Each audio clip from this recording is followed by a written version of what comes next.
एक breaking news समोर आली आहे। सर्व्हेच्या नावावर जागा वाटप झाल्यामुळे आम्हाला फटका बसला असं सांगत शिंदे गटाचे नेते संजय शिरसाट यांनी नाव न घेता भाजपकडे बोट दाखवले। सर्व्हेमुळे ओव्हर कॉन्फिडन्स झाला असंही शिरसाटांनी म्हटलंय।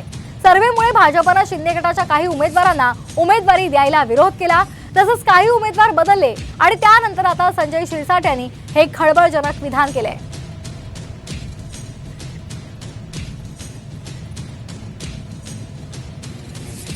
मधल्या जागा वाटपाच्या मध्ये जो केंद्रबिंदू होता तो होता सर्वे।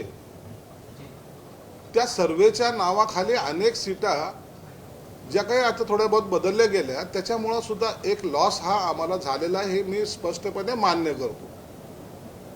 यांनी एक सर्वे आणला, त्यांनी एक सर्वे आणला, तो सर्वे असा म्हणतो, तो सर्वे असा म्हणतो, आणि त्या सर्वेच्या याच्यामध्ये जो आम्हाला थोडासा ओव्हर कॉन्फिडन्स झाला होता ना, त्यामुळं आम्हाला बसलेला हा फटका आहे असं आम्ही मानतो।